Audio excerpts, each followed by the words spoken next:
आज truth only का चौथा पार्ट आपके सामने प्रस्तुत कर रहा हूँ। सर्वप्रथम पूरे ब्रह्मांड के पदार्थ अपदार्थ जीव निर्जीव सबों को सादर नमस्कार करते हुए मैं इस चौथे भाग का विवेचन कर रहा हूँ। आज मैं विज्ञान और इसके वास्तविकता और मानव जीवन का इस विज्ञान के साथ अन्योन्याश्रय संबंध के विषय में कुछ वर्णन करूंगा। आज अगर देखा जाए तो यह विज्ञान से समस्त सुखों की प्राप्ति हो रही है और इसके ठीक दूसरा पहलू, यह विज्ञान ही समस्त दुखों का जड़ है।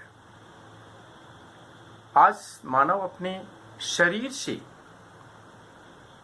कितना जुड़ा हुआ है यह वह स्वयं नहीं समझ पा रहा है। अपने शरीर, अपना परिवार, अपना समाज, राष्ट्र और फिर इस पृथ्वी से। मैंने इसके पहले 5 तत्वों के विषय में जो जानकारी हमारे पास थी उसे मैं दिया। आज पुनः उस 5 तत्वों का जो महत्व है वही 5 तत्व सिर्फ सत्य है और सत्य को कभी हम पहचानने के लिए तैयार नहीं है, मानने के लिए तैयार नहीं है। जब तक उस 5 तत्वों को ठीक से नहीं समझ पाएंगे, सत्य को हम समझ ही नहीं पाएंगे, क्योंकि सत्य तो यही है और सत्य बहुत लंबा चौड़ा नहीं होता है और सत्य को जानने के लिए किसी गुरु की आवश्यकता नहीं होती है। अपने हृदय में उसका विवेचन कीजिए, समझिए। मैंने इसके पहले बताया भी था। कहने के लिए हम लोग सब कहते हैं भाई भाई, चाहे वो अपना सहोदर भ्राता हो, समाज के रिश्ते में हो या विभिन्न धर्मों का रिश्ता हो।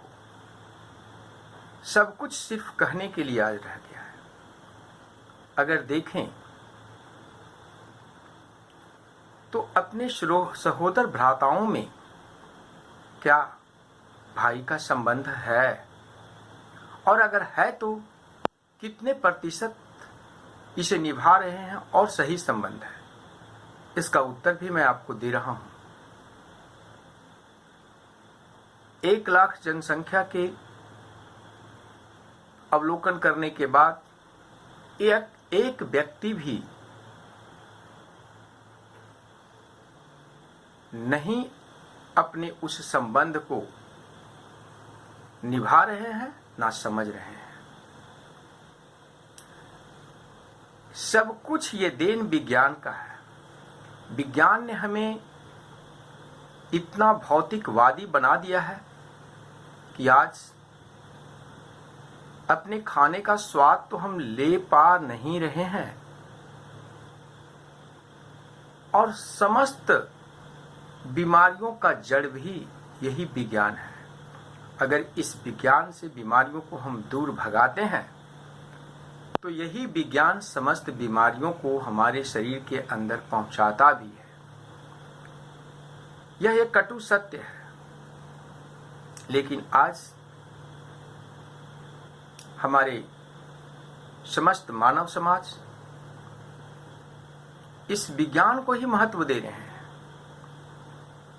विज्ञान के आगे किसी भी चीज का कोई महत्व नहीं है, क्योंकि विज्ञान हमें भौतिक सुख सुविधा प्रदान कर रहा है। इस प्रकृति को विनाश के कागार की तरफ ले जा रहा है। हर क्षेत्र में यह हमारे संतोष को छीन रहा है, और बिना संतोष इस प्रकृति का संरक्षण नहीं हो सकता। और यदि प्रकृति संरक्षित नहीं है तो हमारा जीवन भी संरक्षित नहीं हो सकता। यह एक कटु सत्य है, इसे आप माने या ना माने। हाँ, इस विज्ञान में बड़े बड़े वैज्ञानिकों का बहुत बड़ा योगदान है। हमारे वैज्ञानिक दिन रात अनुसंधान में लगे रहते थे। जब तक उस अनुसंधान में उन्हें सफलता प्राप्त नहीं होता था, तब तक परमात्मा परमात्मा पुकारते रहते थे। लेकिन जब उस अनुसंधानों में उन्हें सफलता प्राप्त हो गई, तो उन नियमों को लिखने के समय उन्होंने कभी भी उसमें यह अंकित नहीं किए कि इस सफलता का श्रेय परमात्मा को भी जाता है। यही सबसे बड़ी भूल है। इसके साथ ये चौथा भाग, fourth part of to know about truth का मैं समाप्त करता हूं। समस्त प्रकृति को, पदार्थ अपदार्थ, जीव निर्जीव, समस्त प्रकृति को मेरा सादर चरण स्पर्श स्वीकार्य हो।